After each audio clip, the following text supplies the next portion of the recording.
Hello बच्चों, basically आज जो क्लास 9 का चैप्टर है ना, ठीक है, उसमें एक हमारा टॉपिक है।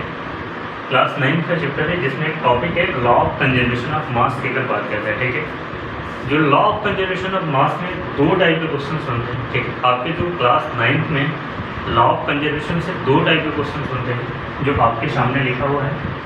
उसमें law of conservation of mass कहता है जो रिएक्टेंट का मास होता है, ठीक है। बेसिकली मास ऑफ रिएक्टेंट की अगर बात करते हैं और प्रोडक्ट की अगर बात करते हैं, मास ऑफ प्रोडक्ट जो होता है, ये दोनों क्या होता है आपका सेम होता है। Law of conservation of mass कहता है कि जो रिएक्टेंट का मास की बात करते हैं और जो प्रोडक्ट के मास होते हैं वो दोनों क्या होते हैं, बेसिकली सेम होते हैं, ठीक है।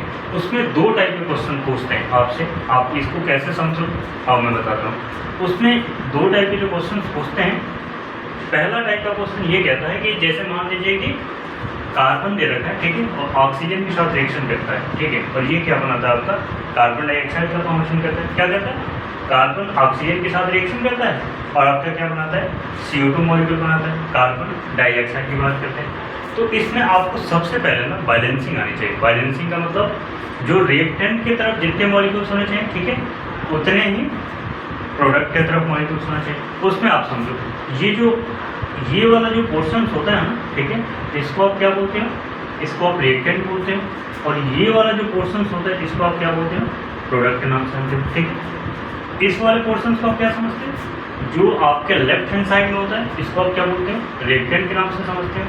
जो आपके राइट हैंड साइड में होता है उसको आप किस नाम से समझते हैं, प्रोडक्ट के नाम से समझते हैं, ठीक है। रिएक्टेंट की अगर बात करते हैं और प्रोडक्ट की अगर बात करते हैं, दोनों तरफ जो रिएक्टेंट का जो मॉलिक्यूल्स होता है ना प्रोडक्ट के अंदर जितने भी एटम्स होते हैं, इन दोनों के नंबर क्या होने चाहिए, सेम होने चाहिए, ठीक है। जैसे आप देखो कार्बन कितने हैं, एक है, यहाँ पे कार्बन कितने हैं, एक मॉलिक्यूल्स है।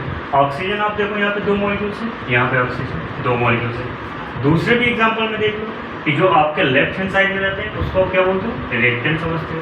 जो आपके राइट हैंड साइड में होते हैं उसको आप क्या समझते हो, प्रोडक्ट के नाम से समझते हो। अब देखो जैसे जिंक मॉलिक्यूल अगर रिएक्टेंट की साइड जितने एटम होंगे उतने ही प्रोडक्ट के साइड एटम बराबर आने चाहिए, तभी ये जो मास ऑफ रिएक्टेंट होता है और जो मास ऑफ प्रोडक्ट होता है क्या होगा, बराबर आएगा, और तभी वो जाएगा law of conservation of mass को फॉलो करेगा। तो आप देखो जिंक आप रिएक्टेंट साइड में जिंक कितने हैं, एक मॉलिक्यूल दे रखा है, इधर जिंक कितने दे रखे हैं, एक मॉलिक्यूल दे रखे हैं। आप अगर बात करते हो जो क्लोरीन होता है, ठीक है, अगर हम इसको ये ऐसे लिखते हैं, जिंक हाइड्रोक्लोरिक एसिड के साथ रिएक्शन करता है, HCl का मतलब होता है हाइड्रोक्लोरिक एसिड होता है। ये क्या बनाता है आपका ZnCl2 बनाता है, प्लस H2 गैस क्या करता है, बाहर निकाल देता है। आपके मतलब बुक में ये एग्जाम्पल दे रखा है। तो आप देखो जो जिंक मॉलिक्यूल है ये कितने मॉलिक्यूल्स हैं, एक मॉलिक्यूल है। इधर भी जिंक मॉलिक्यूल कितने हैं, प्रोडक्ट के साइड में भी जिंक मॉलिक्यूल कितने हैं, एक मॉलिक्यूल है। अब आप देखो यहाँ पे रिएक्टेंट साइड में क्लोरीन कितने हैं, एक मॉलिक्यूल है, बट प्रोडक्ट साइड में क्लोरीन का नंबर कितना है, 2 है। तो आप समझो कि जो प्रोडक्ट के तरफ अगर क्लोरीन का 2 नंबर है और रिएक्टेंट की तरफ क्लोरीन का 1 नंबर है, तो आपको सबसे पहले बैलेंस करना चाहिए, क्योंकि रिएक्टेंट के नंबर और प्रोडक्ट के नंबर सबसे पहले बराबर होने चाहिए। तो आप इसको क्या करोगे, 2 से मल्टीप्लाई करोगे। जब 2 से मल्टीप्लाई करोगे तो इसका मतलब हाइड्रोजन भी 2 मॉलिक्यूल्स हो गया और क्लोरीन भी 2 मॉलिक्यूल्स हो गया। आप इसको फिर से समझो कि जो क्लोरीन अगर 2 से अगर मल्टीप्लाई करोगे इसका मतलब ये इन सब में मल्टीप्लिकेशन होगा, हाइड्रोजन में मल्टीप्लिकेशन होगा और क्लोरीन में भी मल्टीप्लिकेशन होगा। अब आप देखो कि रिएक्टेंट साइड में क्लोरीन के नंबर कितने हो गए, 2 हो गए, तो यहाँ पर भी 2 हो गए। हाइड्रोजन रिएक्टेंट साइड हाइड्रोजन के नंबर कितने हो गए, 2 हो गए। तो ये प्रोडक्ट साइड में हाइड्रोजन के नंबर कितने होंगे, 2 हो गए। तो 2 चीज़ें आपको समझनी है कि जो लेफ्ट हैंड साइड में जो आपको लिखा रहता है, ये जो एरो दिया होता है, एरो की जो लेफ्ट हैंड साइड में लिखा होता है इसको आप क्या समझते हो, रिएक्टेंट समझते हो। जो एरो के बाद वाली जो राइट हैंड साइड में आपका होता है इसको आप क्या समझते हो, प्रोडक्ट के नाम से समझते हो, ठीक है। और दूसरी चीज़ है जो रिएक्टेंट में जितने भी एटम आपको दे रखे हैं, जितने एटम रिएक्टेंट साइड में चाहिए उतने ही एटम प्रोडक्ट साइड में होना चाहिए। जैसे आपने इन दोनों में देखिए, यहाँ पर भी देखा कि जिंक हो गया, एक मॉलिक्यूल रिएक्टेंट के साइड में, प्रोडक्ट के साइड में कितने हैं, एक मॉलिक्यूल है। आपने क्लोरीन यहाँ अगर 2 से जब मल्टीप्लिकेशन किया तो क्लोरीन कितने, 2 मॉलिक्यूल्स हो गए, तो क्लोरीन यहाँ पे कितने हैं, 2 मॉलिक्यूल्स हैं। हाइड्रोजन कितने हैं, इधर प्रोडक्ट साइड में 2 मॉलिक्यूल्स हैं, तो रिएक्टेंट साइड में हाइड्रोजन कितने हैं, 2 मॉलिक्यूल्स हैं। 2 चीज़ें समझ में। अब इसके हम क्या कह रहे हैं कि रिएक्टेंट कह रहे हैं कि मास ऑफ रिएक्टेंट का मास आपको देखना है और प्रोडक्ट का मास देखना है। सिर्फ एटॉमिक नंबर की बात नहीं कर रहे, एटॉमिक नंबर की बात नहीं कर रहे, ये मास नंबर की बात कर रहा है। तो जो आपका कार्बन होता है, ठीक है, ये जो आपका कार्बन होता है इसका एटॉमिक नंबर कितना होता है? 6 होता है। मास नंबर कितना होता है? 12 होता है। ऑक्सीजन होता है, इसका एटॉमिक नंबर कितना होता है? 8 होता है। मास नंबर कितना होता है? 16 होता है। तो दो चीज़ें, तो आप देखो, आप कार्बन का मास नंबर कितना रखोगे? 12 रखोगे। ऑक्सीजन का एक मॉलिक्यूल्स का मास कितना होता है? 16 मॉलिक्यूल, मतलब 16 होता है। तो O2 दे रखा है ना, ये 2 मॉलिक्यूल्स, ऑक्सीजन कितने दे रखे हैं आपके? 2 मॉलिक्यूल्स दे रखे हैं, तो ये कितने हो जाएंगे? 32 ग्राम हो जाएंगे, है ना। 16 से आप 2 को मल्टीप्लाई करोगे तो 32 ग्राम हो जाएंगे। और ये कितने होंगे? 16 + 32 कितने आएंगे? 44 ग्राम आ गए। तो जो रिएक्टेंट की बात करते हैं, ठीक है, इस वाले पोर्शन को आपने क्या समझे? जो रिएक्टेंट का मास कितना आ गया? 44 ग्राम आ गया। अब प्रोडक्ट की तरफ पे उसका मास 44 ग्राम ही आना चाहिए, तभी जाके लॉ ऑफ कंजर्वेशन को फॉलो करेगा। तो आप प्रोडक्ट की तरफ भी आप काम कर रहे हो। देखो, अगर कोई मॉलिक्यूल्स अगर दे रखा है, ठीक है, तो आप अलग अलग एटम का एटॉमिक वेट आप निकालोगे। एटॉमिक वेट मतलब उसका मास नंबर निकालोगे और उसको क्या करोगे? ऐड ऑन करोगे। फिर से समझो, जो भी अगर मॉलिक्यूल, जैसे CO2 मॉलिक्यूल दे रखे हैं ना, आपको इसमें मल्टीप्लिकेशन नहीं करना है। कार्बन का प्रॉपर एटॉमिक वेट लिखना है, ऑक्सीजन का एटॉमिक वेट लिखना है, और ऑक्सीजन कितने मॉलिक्यूल्स हैं आपको उसको मल्टीप्लाई करना है। ऐसा नहीं होगा कि कार्बन होगा और उसको मल्टीप्लिकेशन ऑक्सीजन से कर दो, क्योंकि CO2 मॉलिक्यूल दे रखा है तो हमें मल्टीप्लिकेशन नहीं करना है। तो कार्बन कितना हो जाएगा? 12 ग्राम हो जाएंगे, ठीक है। ऑक्सीजन एक का कितना होता है? 16 होता है। ये 2 मॉलिक्यूल्स दे रखा है तो 32 ग्राम हो जाएंगे। 32 + 16 की अगर बात करते हैं तो 44 ग्राम आ जाएंगे। इसका मतलब होता है, आप देखो, रिएक्टेंट का मास कितना आ गया? 44 ग्राम आ गया। प्रोडक्ट का मास कितना आ गया? 44 ग्राम आ गया। मतलब रिएक्टेंट का मास और प्रोडक्ट का मास अगर दोनों सेम आ जाए तो ये क्या करेगा? Law of conservation of mass को फॉलो करेगा। तो law of conservation of mass यही कहता है कि अगर रिएक्टेंट का मास और प्रोडक्ट का मास, अगर दोनों का मास अगर बराबर आ जाए तो वो क्या होगा? Law of conservation of mass को फॉलो करेगा। दूसरा एग्जाम्पल देखो, दूसरा एग्जाम्पल में आप दे रखें कि जिंक दे रखा है, हाइड्रोक्लोरिक। आपने सबसे पहले हमने कहा कि जो रिएक्टेंट, देखो आपने हमें कहा ना कि ये रिएक्टेंट होता है, ये इधर वाले लेफ्ट वाले पोर्शन रिएक्टेंट होता है। तो अगर हम बात करें कि जिंक मॉलिक्यूल्स हमने देखा, क्योंकि सबसे पहले हमें एटम बैलेंस करने आना चाहिए। अगर जितना रिएक्टेंट की तरफ एटम होंगे उतने प्रोडक्ट की तरफ उतना एटम होंगे। जब तक हम बैलेंस नहीं करेंगे तब तक वो इक्वेशन नहीं फॉलो करेगी law of conservation of mass. ठीक है, तो आप देखो जिंक कितने हो गए? 1 मॉलिक्यूल्स हो गए। यहाँ पर जिंक कितने हो गए? 1 मॉलिक्यूल्स हो गए। यहाँ पर देखो, अगर ऐसे लिखते हैं जिंक प्लस हाइड्रोक्लोरिक एसिड मिलकर ZnCl2 + H2 गैस बनाता है। जब भी आप रिएक्शन करोगे, जब आप लैब में जाओगे, तो जब आप रिएक्शन करोगे तो जब भी जिंक को हाइड्रोक्लोरिक एसिड के साथ मिलाओगे वो ZnCl2 + H2 गैस क्या हो जाएगा? बाहर निकल जाएगा। तो हमने देखा कि हमारे पास कितना है? जिंक 1 मॉलिक्यूल्स है, प्रोडक्ट के साइड में जिंक 1 मॉलिक्यूल है। लेकिन यहाँ पे क्लोरीन देखा रिएक्टेंट्स के साइड में कितने हैं? आप बताओ, 1 मॉलिक्यूल है। बट यहाँ क्लोरीन प्रोडक्ट के साइड में कितने हैं? 2 मॉलिक्यूल्स हैं। तो हमने 2 से जब मल्टीप्लिकेशन किया, इसका मतलब 2 मॉलिक्यूल हाइड्रोजन भी हो गया, 2 मतलब मोल्स क्लोरीन भी हो गया। तो यहाँ पे 2 मॉलिक्यूल्स क्या हो गया आपके? क्लोरीन भी हो गए और 2 मॉलिक्यूल्स हाइड्रोजन है। अब इसका मास नंबर हम फाइंड आउट कैसे करेंगे?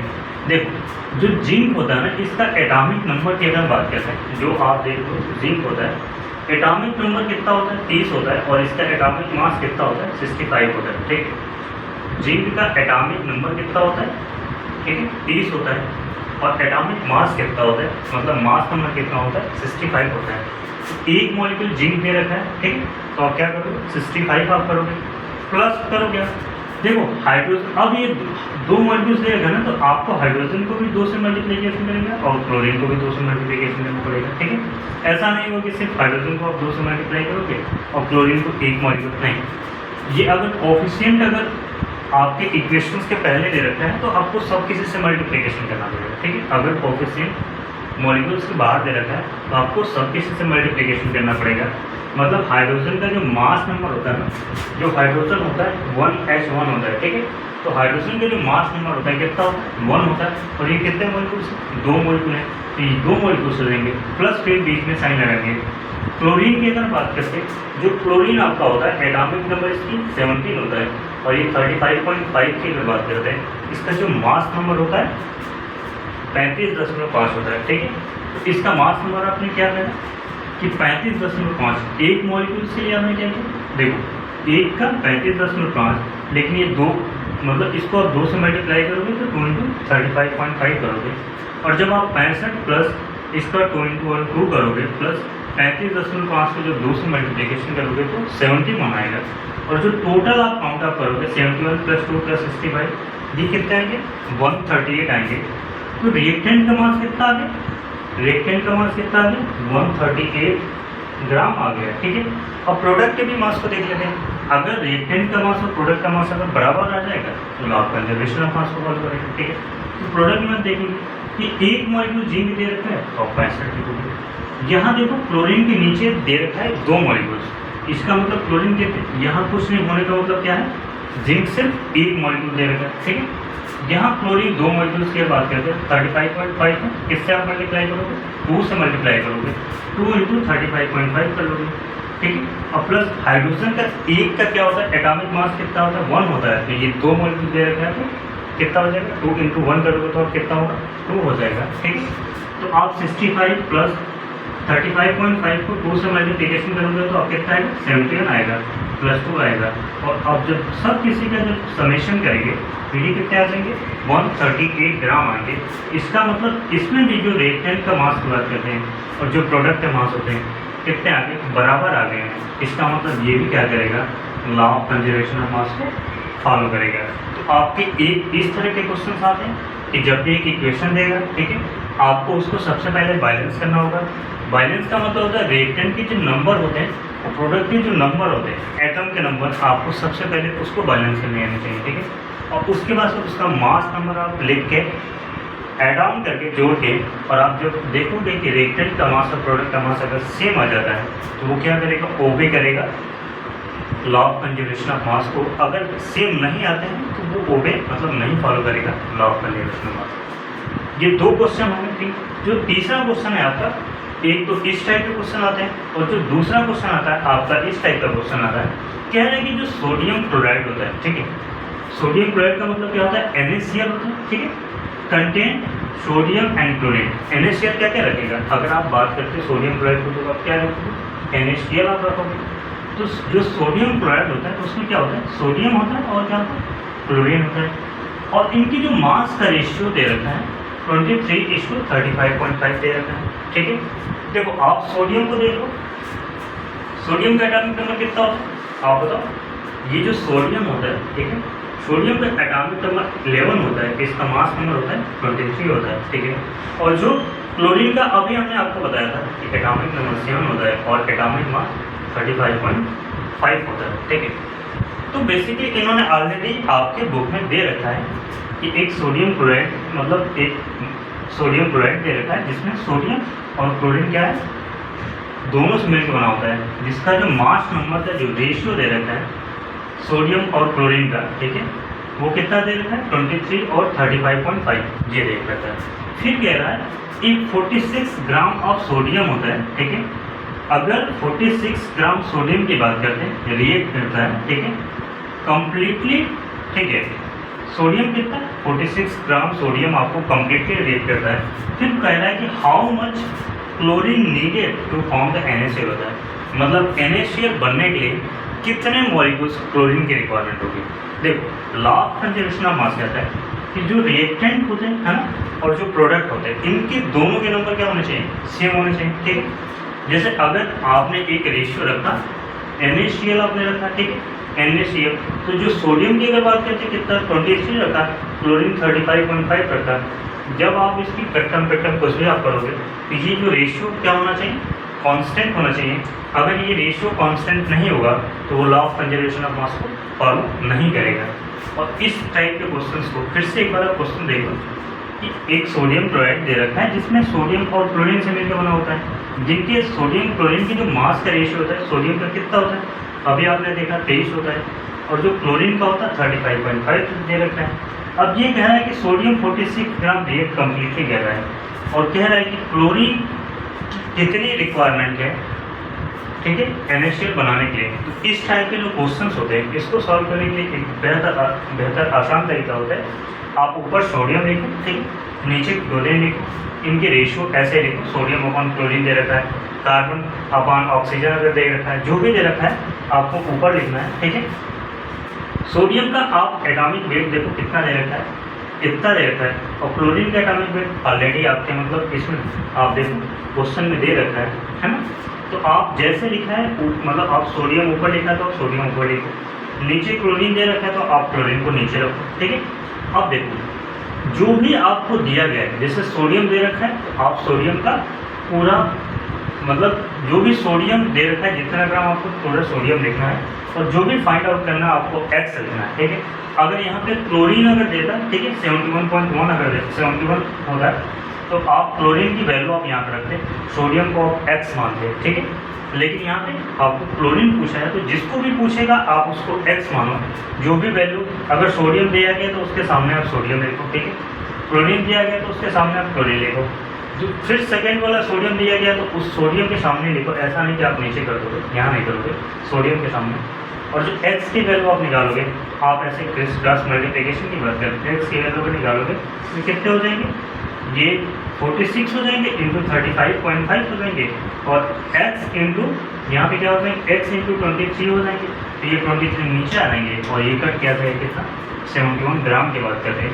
क्लोरीन रिक्वायर्ड होता है तो फॉर्म में NaCl होता है, मतलब 71 ग्राम क्लोरीन की रिक्वायरमेंट होती है। तो ये दो तरह के क्वेश्चंस बनते हैं, ठीक है। ये दो टाइप के क्वेश्चंस आपके आते हैं आपके 9th वाले क्लास चैप्टर में। ये दो टाइप के क्लास 9 टाइप में मतलब आते हैं क्वेश्चन, ठीक है।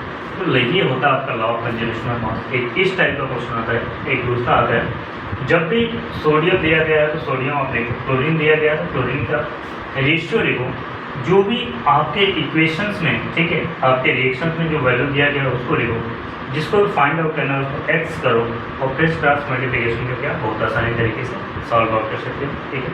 Thank you. अगर कुछ नहीं समझ में आया तो आप डाउट में क्वेश्चन करके पूछ सकते हैं, ठीक है। Thank you so much.